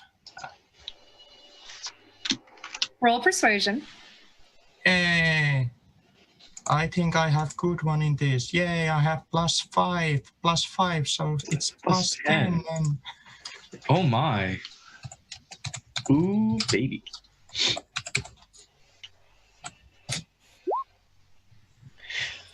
I'm so tempted to use crit on this one, but yes, let's go for it. Use crit? Yeah, I use one of my crits. Okay. Ooh, So baby. it's the 13. Okay. So the creature kind of looks at you and it's watching fairly intently on you and Cameron at this point, because you two are kind of up in front and making a lot of big gestures here and talking and whatnot. And regards you and gives you a nod of, I will not kill you. However, should you fail you may not be able to escape. Sounds par for the course. Yeah. Okay. What's your riddle? I just love the sarcasm from Kalaris. What's I your riddle? Like an A1, dude. Yeah. Wonderful. All right. So there's a moment of silence before they speak again, just kind of like almost they're going through a Rolodex of the 10 possible questions to ask you. Yeah. Aha. But there's no motion involved. I have rivers without water, forests without trees, mountains without rocks, and towns without houses. What am I? Pick me. I know. Come on, huddle up. I will only hear from one of you. Please designate who is to speak. May we speak among ourselves before? By all means. Huddle up. Come on. Just turn around and So go. excited. This happy little kid, like, oh, you little. Kurt is a little off-put, but for the first time, he actually embraces you guys into the huddle. And he's like, Yay! Right before we're about to get brutally Character development. Yeah, by the gyro sphinx. Trust, guys, trust. He's like, Forge, you seem excited. Do you know the answer, or? I, again, going to kind of play on the 20 wisdom again.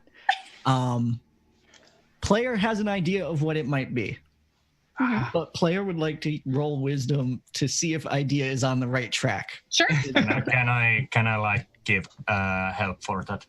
Yeah, you can help. So roll with Okay, it. I help, so it's advantage. Yep.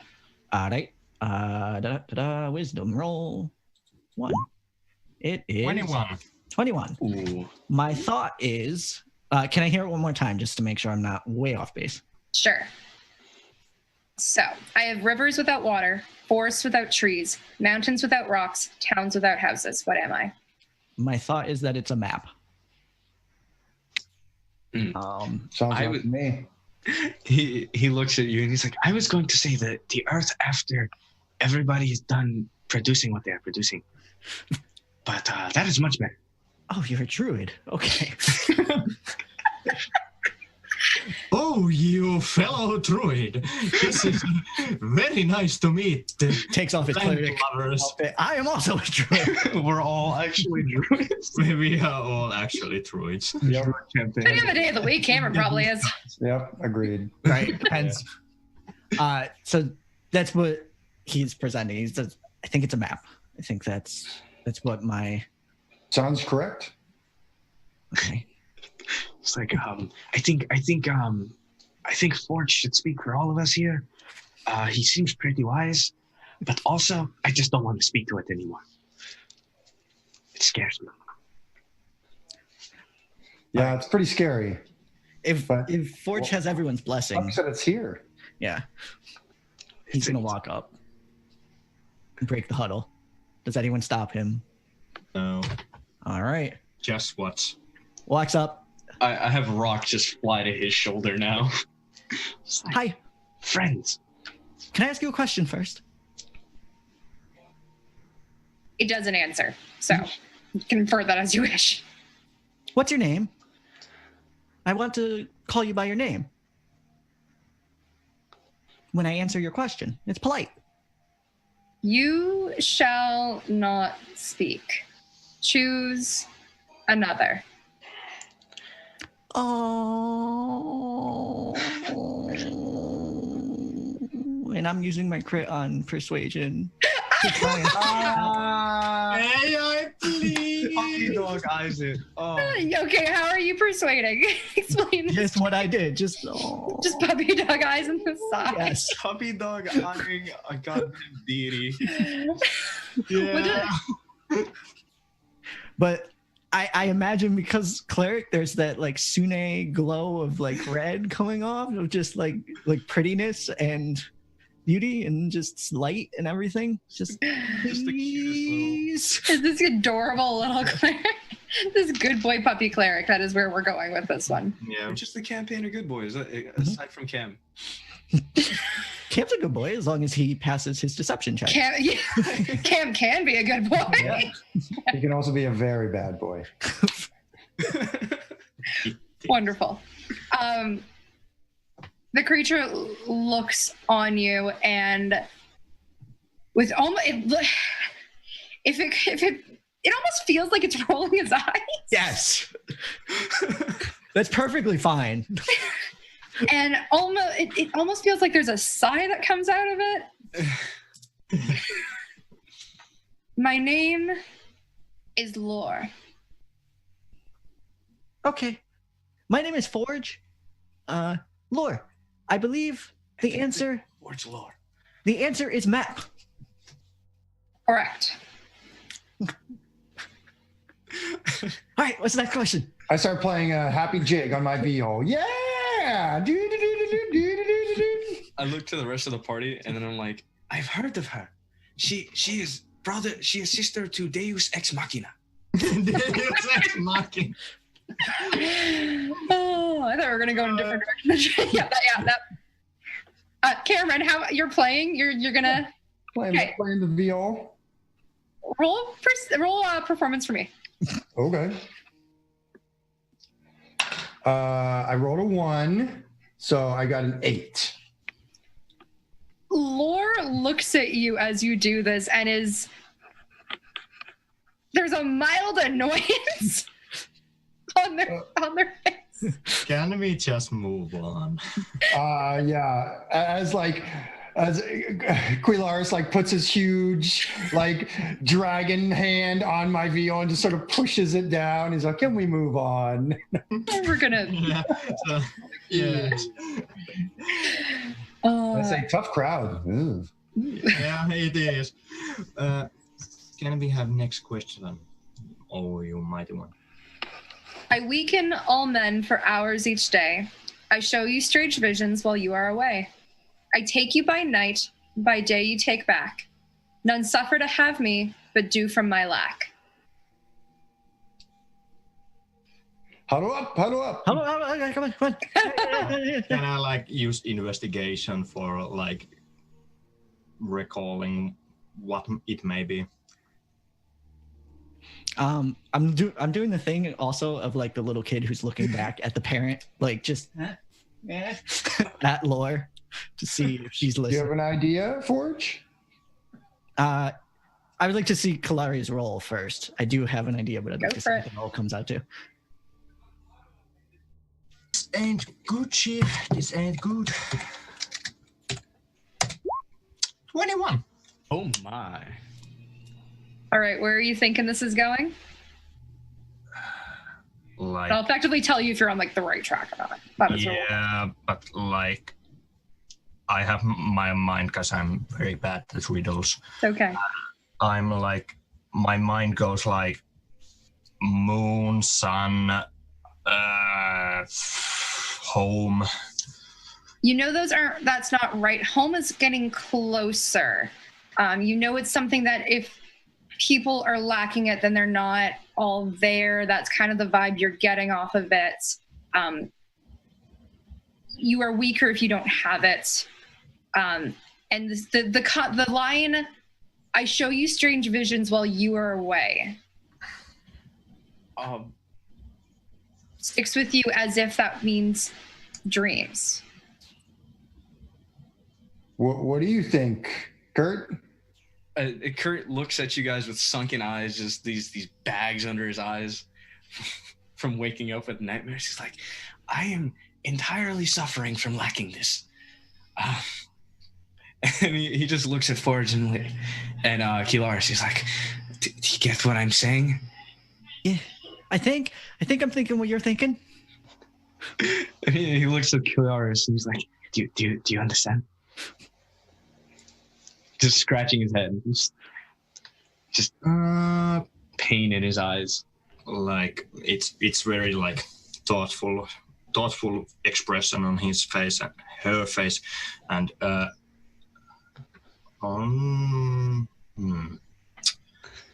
it may be dreams, it may be sleep, I'm not sure. but in my head, that sounds like dreams or sleep. And real quick, let's thank Jory and Drake for the Yes. $3 donation. Oh, awesome. Thank you. Thanks, Jordan. Plus one advantage for the GM. Bam, bam, bam, bam. Yeah, we're gonna all die. Does that mean Natalie gets to pick, like, she's gets to scroll through and pick the hardest riddle next time? That's the plus one advantage? Nah, let's get one a little more. Yeah, so I think we're all in unison, right? Yeah. The only other thing I could Which think one? of. Yeah, which one? Sleep. 2 answers. Sleep. Is that right? Sleep. Polaris? You think so?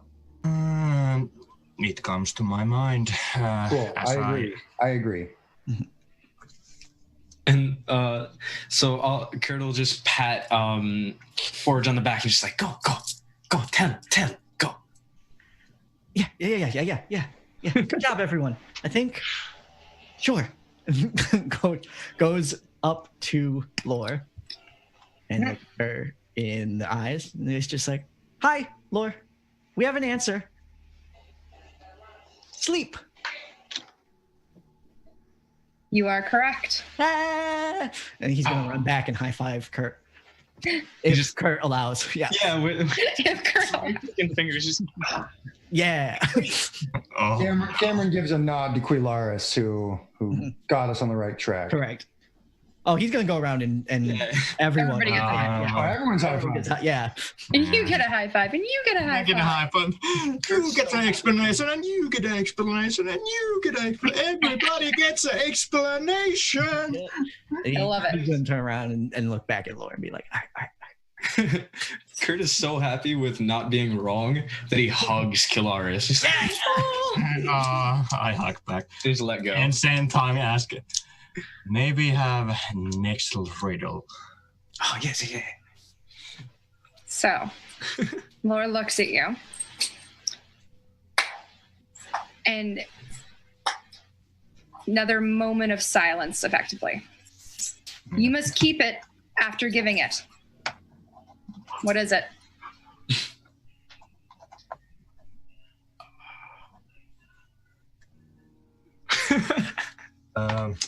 The silence in the Zoom just speaks volume. I know. Right? Yeah, It's my favorite. Yeah, the first thing. Well, is let's huddle probably up. wrong. Let's huddle up. Yeah, we all go back to huddle. Everyone, come on in. All right, you must keep it after you've given it. Correct. That is what. Sorry, GM Natalie. Yeah, that's what. Yep. The single phrases. Well, so there are a number of options. Do you guys have anything that you think of right away? I thought Be secret, really- but it doesn't work because if you've given it, you've already given it away, so you can't keep it anymore. And confusion is kind of on his face for probably the first time in this thing. I think secret is right too. That's what I originally thought of. Because even if you're giving it, you're keeping it. I had heard this before. Can I roll next investigation for? Yeah, sure. We'll see. Thank God you have. I'm okay with that. I'm perfectly okay with, like, if you will roll for it, whether or not you can use that knowledge. I am. 17. Full disclosure, I'm out of character. I'm dumbfounded. I'm stupid. I have. It's all good. I heard this one before with my friend once said this. It's like 2 years ago, and now I remember it. You see, thing that comes to my mind as Gularis, as if you give something away, and you must keep it, it must be your word of something.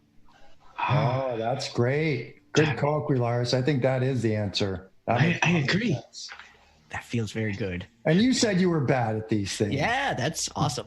This is the one that I remember. There's only 3, so 1 is a third of where we needed to be. And you guessed the other one too, so that's 2. Yeah. I did, yeah. He eyes Kilaris and then looks at Cam. He's like, this makes so much sense. But you agree? Keeping words. Yeah. I think I would like to roll wisdom just as like a do I think that's right type thing? Sure, go for it. Okay. Because player thinks it's right again. Just It's the sounds legit check. yeah, sounds legit. Okay. All right. Where Am I the is it? spokesman again? Yeah, sounds legit. By the way, that is the sounds legit check pans out. All right. If everyone's okay, like everyone's given the like, yeah, go do it. You can walk up again. Side note. Nice. Plus 10 disadvantage for I don't even everyone. know what that means. What From does that Mercer even mean? Virus What does 02. that even mean? Mercer has. Is that like just 10 disadvantages? I think. I think it's a negative 10. Okay. Negative 10 to our check. Oh. No, I think it's like I 10. don't know what that means. Oh, Oh no. oh no! Someone was like, "This is going too well. Let's." Yeah, we too good. We too pro at Awesome. this. I don't think they've even taken any damage. Let's. All right. Let's make Mercer this up Virus. the ante a little bit So the, here. the next. Mercer Virus, thank you for your Mercer donation. Virus 02. Thanks for Mercer Virus. Our next Yeah. rolls My- will be at We disadvantage. thank you Got it. at least. But thank you for the donation. Yeah. Yeah. Thanks so much for Thank helping. you. But No, we're stop great. helping. Yeah. Like, don't stop Wow, helping. this is but great. stop. No, do keep giving us disadvantage. That's fine. Yeah. Oh, you know what? Yeah. I will take Do it. it. Disadvantage Let's do for it. the kids. Let's own Right. it. Let's own it for the kids. It'll be fine. Yeah. All right. I'm impacted too. Don't forget, like, Well, it's. Yeah, that's everyone. it's So, everyone. Oh my. All disadvantage. Oh, this is just a fumble at this point. yeah. Forge is Cool. gonna walk up and like same happy face. Yep. Before you walk Oh, up, I okay, all right, touch all right. your shoulder and be. Can I have this one?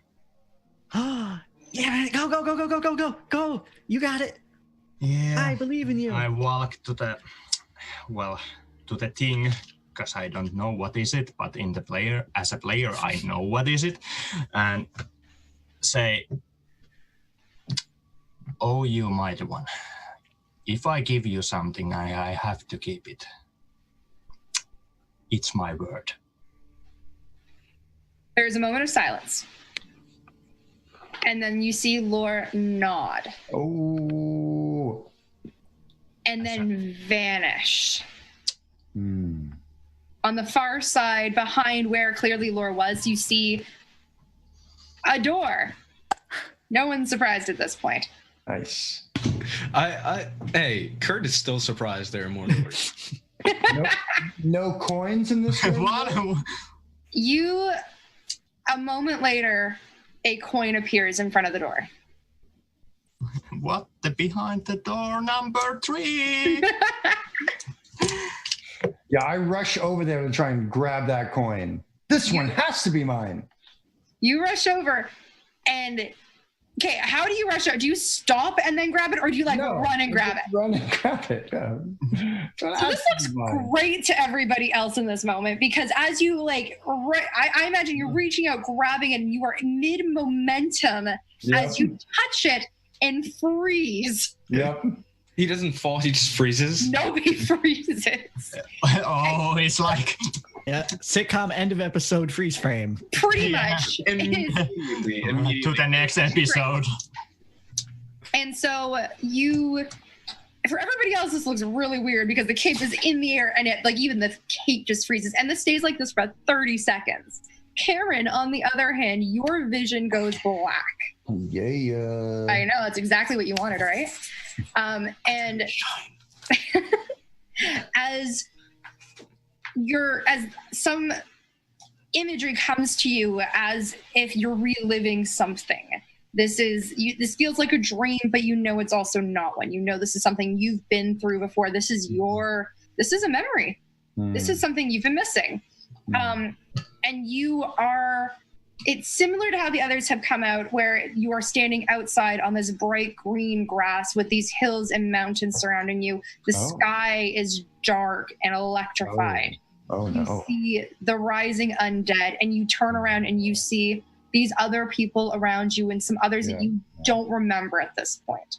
Oh, okay. You recognize them. They seem familiar, but their names are just, it's like on the tip of your tongue. Yeah.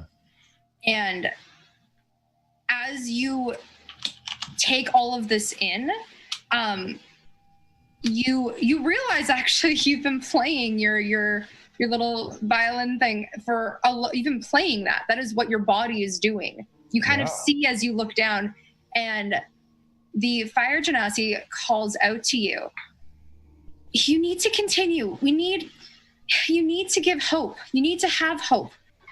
There's a way, I think, that we can get away. Just don't stop. We're not strong enough right now.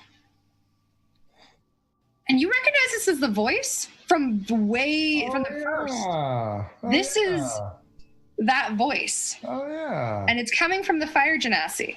Okay. That is standing there kind of next to you. Mildly panicked look on her face, kind of sad. Does she look like an arcanist, or is she more a warrior, or what's her looks, it's going to sound really ironic. She looks kind of like a rogue. Cool. Love it. She's in dark colors, and you get the idea that she normally disappears into the background a lot, and that's what she does. The doors make sense now.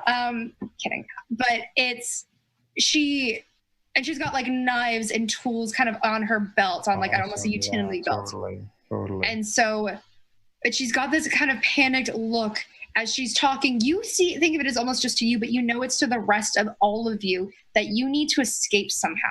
Whatever's going on, you've got to get out of here. You've got to get away. Yeah.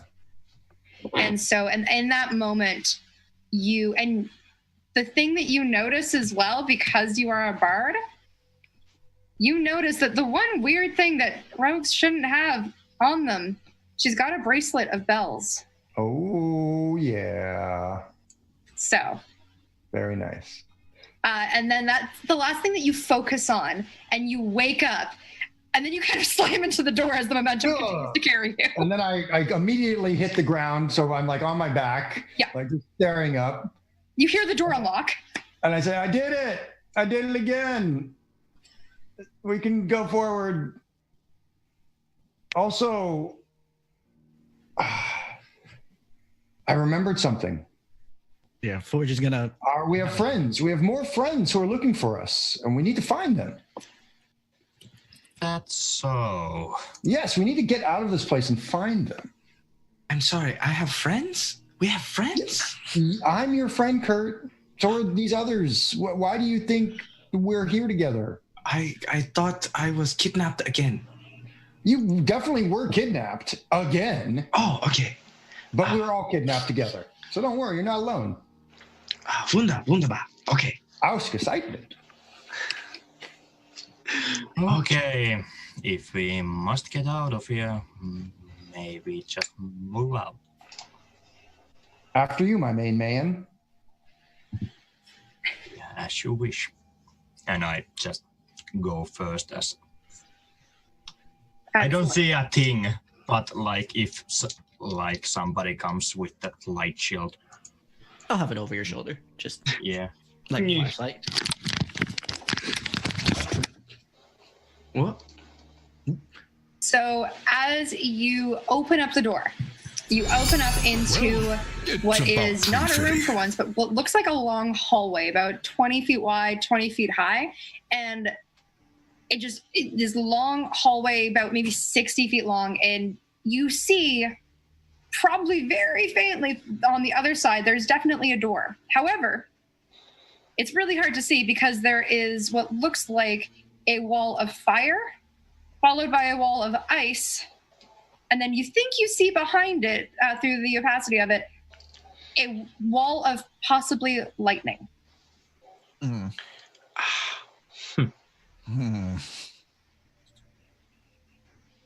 Immediately Arcana check. Are those magical? Arcana check. Yeah, Arcana check. Because when I see wall of fire, wall of ice, and wall of lightning, first thing to my mind comes freaking wall of fire, wall of ice, and wall of lightning. So it's here, it's there, it's everywhere. Arcana +2. Well, it's about pretty fitting. 1d20 plus 2. 11. Seems like magic. Seems real. Yeah, Seems legit, like dude. magic. Seems legit. Yeah. I love seems legit checks. They're great. They're wonderful. As Oh, I have disadvantage on that. Oh my. Yeah, Yeah. we got 10. We each got to roll through here. So. Yeah. Oh, yeah, you're fine. Yeah, it still seems legit. Yeah. Forge is gonna. Well, we can use those disadvantages like this. Like, well, I can't say my fucking own name. Guilarus, yes. Okay, this is new. Well, there's a wall of fire, wall of ice, and I think wall of lightning. I'm not sure, but if we must walk through them, it's gonna hurt a lot. Oh, let me check. And Forge is gonna walk up and take a crossbow bolt and throw it through the wall of fire to see if it ignites on the way through. Oh, it definitely is on fire, and All right. yeah, Okay. And it's definitely, and it kind of lands on the other side. The wall itself Well, seems to be it's about pretty fitting. but somewhere between 5 and 10 feet thick, and it kind of just lands on the other side of it, and it's just kind of this it's caught on fire, and it's just kind of hanging out there now. and it went through without resistance. Like There didn't seem to be. the wall. There was no resistance. It was just, it definitely caught on fire and took a lot of damage. Took some damage, Okay. as much of a crossbow bolt could. Forge just turns around and flaming. goes, "It'll hurt. It's definitely gonna hurt." Are they magical? Yeah. The walls. So the walls are. There's a wall of fire. What looks like a wall of ice behind that, and we'll leave maybe through the ice you can see is a wall of possibly lightning. Lightning. Can we see how thick they are? Like from the bolt passing through. It seems to be somewhere between 5 and 10 feet. It's a little difficult. And how big is the room until the end of it? It's the whole hallway is like 60 feet long. So there's a good chunk of space in between each of the walls. I can probably take care of 2 of them. Do you know how to disable magic? Yes. In fact, I do. We would want, we would want to at least. I told you, I know the secret rhythms of the universe. Yes. Part of do you? is undoing things. Oh my. By the way, thank you, Grant Ellis, for the donation of Tree Fitty, is what I wanted to just put that. I had to laugh because I'm reading the chat on no that. bad boy of D&D. Yeah. What? Oh my god. Love Yeah, that guy. That's Love awesome. that guy. That's amazing. Excuse me. He is now the original bad man of D&D. Oh. I apologize. Oh my. Oh my. Oh my. Oh dear, all of you. Yeah. All right. Let's see. What do you want to do? Forge walks through the fire. Whoa! Oh my. All right. Let's see how bad this hurts. Hey, it's like in It's the a- name. It's like in your name, dude. Like it's like you're doing your name. And also, Forge is like, we're going to one of these walls. We're going to have to go through. So- Why not try and pickaxe our way through the ice, you dolt? As you Yeah. He doesn't want his friends to be As you hurt, so walk he just through. walks through the fire to see if he can help. Oh no. How? He's such a good boy. Too good of a boy. Boy. No. He's not smart either. He's so just the wise. idea of just being like, oh, we could just, chip the ice away, not even register in his brain. He's just like, no, we have to dispel the last 2 and go through the fire. Go through the because fire. It's what I can see. Therefore, Through the fire and flames. Oh my And goodness. flames came out of your hands before, and Sune is a fire goddess. I mean, I think this makes some sense on a lot of different levels. Mhm. Do you? Does anybody stop him? Just curious. I will grab his. I will grab him. I respect his wishes.